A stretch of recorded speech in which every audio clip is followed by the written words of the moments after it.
This is Pastor Pt.2 Watson, Senior Co-Pastor here at the First Nazarene Baptist Church in Camden, New Jersey. So glad that you joined us today for this short presentation of biblical truth. Had a wonderful service this morning. We talked from part 2 of I'm Not Going Out Like This with the subtitle, It's in You, from Judges, the 6th chapter, the 6th through the 12th verse. We talked about how Gideon felt that he wasn't usable. He sat on the sidelines until an angel appeared to him and told him that he was a mighty warrior, a mighty man of valor. We encourage the congregations this morning to let them know that no matter what state they find themselves in, that God is still able to use them. And we share the same message with you today, that God is still able to use you. No matter if you messed up in life, no matter if you made mistakes, that you're still usable. Feel free to visit us here at the First Nazarene Baptist Church, 1500 South 8th Street in the heart of Camden, New Jersey at any time. We'd love to have you. I'll see you in church. To be greater. It says in Romans, the 3rd chapter, the 8th verse, Revelation, the 3rd chapter, the 8th verse, he says, I know thy works. Behold, I have set before thee an open door, that no man can shut it. For thou hast a little strength, and hast kept my word. It has not denied my name.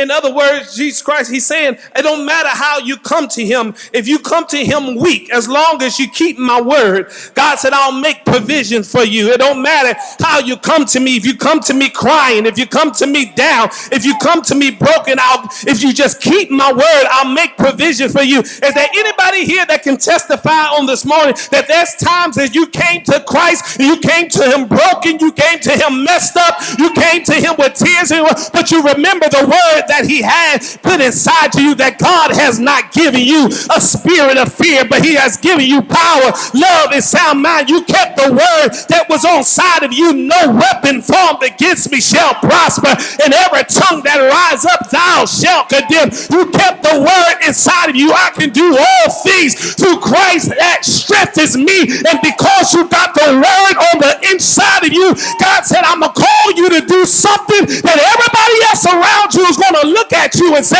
honey, she's supposed to be there, he is supposed to be there, but God will see something inside of you that nobody else can see. Somebody touch your neighbor and say, I thank God that man is not like God, because what man sees in me, man would have put me out, and man would have cast me down. Folks would have talked about me, put me out the church, but I'm thank God that God sees something greater in me than what man sees in me.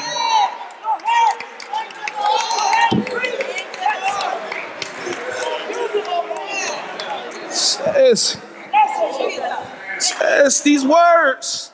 I bet these words stopped Gideon in his tracks. Think about the time in your life when you were hiding out in the wine press of despair. One thing after another had you caved in. You felt there was no way out. You experienced job problems, sickness. You felt like no one cared what happened to you. Couldn't pay your bills. Car was repossessed. Your friends all let you down and you were in a depressed mode, but you named it and it hit you. Your self-esteem was about as low as it could get. But then an angel has a nerve to say to you that the Lord is with you, mighty warrior. Somebody might have said something similar to you that showed that they could see your potential. And that is what's interesting here, is that the angel of the Lord did not pay any attention to the hopelessness of the past problems. The angel was there for a specific purpose, to call Gideon out, to make something out of the potential he had identified in this man. He knew that God could make something out of Gideon, but Gideon didn't realize it at that time. God was patient in the progress. God was patient in the process. And when God recognizes your potential, sometimes it takes a while for us to catch up. He tries to bring us up to speed, and we're just like Gideon. I'm not a warrior. I could never do that. You got to be kidding. I don't have any money. I'm sick and depressed. I could never. And oftentimes we don't realize our own potential. And just like Gideon, everything we need is already in us. And whatever you have is what it takes. His call is enabling us. Where God guides, somebody shout, He will provide. And most of the times we are focusing on our own limited strength and abilities. But Gideon failed to see how the Lord could work through him. If the Lord strengthened us by his presence, then he is equipping us. And we got the goods to make it to our next season. We can see potential actualized. You don't have to say, I don't have my act together. You don't have to say, I don't have a good prayer life. You don't have to say, I don't have enough Bible knowledge. You don't have to say, I don't have daily devotion. You don't have to wait until you get your act all together. That you already have everything that God has given you to fulfill the plan that God has in your life. And as I make a close on this afternoon, this is a message that the angel had presented to Gideon. That when the angel sat under the mighty oak tree, you do realize that it was symbolic. And when we take time to consider a huge, strong oak tree, it is amazing to realize that the oak tree which the angels sit under grows from a small acorn. The transformation of the tiny acorn into a huge oak tree comes after a chain of events. Before the oak can grow to a grand old age, nature must first oversee the process of pollination. It must see the process of fertilization and dispersal of the seed. The seed is already assist in the acorn. And although it takes many years for the oak to grow from an acorn to a mighty tree, once it does, it provides not only shade, but excellent erosion control. It provides food. It provides shelter for wildlife and eventually timber. And the oak tree can live more than 200 years. And the largest oak tree is about 400 years old. It measures 32 feet high and 32 feet wide and 105 feet tall, and with a crown spread of 158 feet. And I don't think anybody hear me this morning, but everything that you need is already in the acorn, and everything that is needed to grow into a powerful oak tree is already into that little acorn. And God's saying whatever you need for the next level of your life is already inside of you. Everything you need to be successful is already placed on the inside of you. God has already placed potential on the inside of you. Everything you need to move to the next season in your life. Somebody slap your neighbor, say it's inside of you.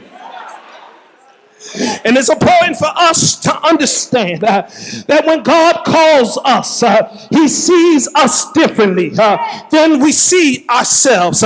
We see our inadequacies. We see our failures. But God only sees our potential. He is not worried about the things that hold us back. He's called us to vision and to his work. And the reason that so many fail today is simply because we're not relying on God, but we're relying on our own abilities. It wasn't Gideon's talent that God knew that he could use. In fact, it was Gideon's disability that God knew that he can use. And oftentimes God chooses the weak to confine the wise. Often God chooses unlikely men and unlikely women to accomplish great things.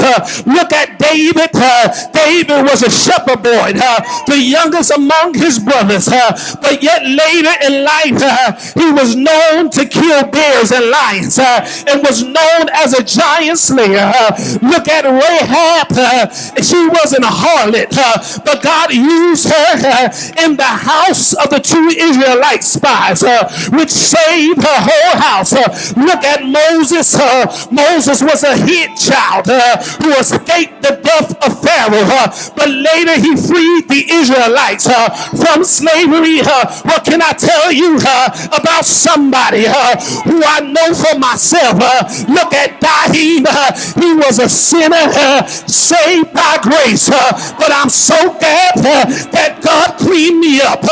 He washed me, made me a preacher, and I came by to let somebody know that what God sees in you, can they give me that mic right there? What God sees in you that you can't see in yourself. Somebody ought to tell your neighbor, touch your neighbor, and tell them what God sees in you is greater than what man sees in you. I came by to let somebody know that it's in you, that God has equipped you to succeed in 2014.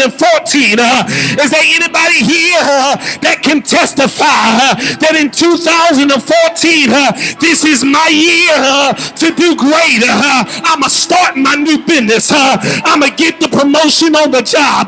I'ma finish my education. I'ma work in ministry. I'ma be a teacher and a witness of the truth because God has placed potential on the inside of you. And I dare somebody to tell the Lord, because you gave it to me, I'ma use it for your glory.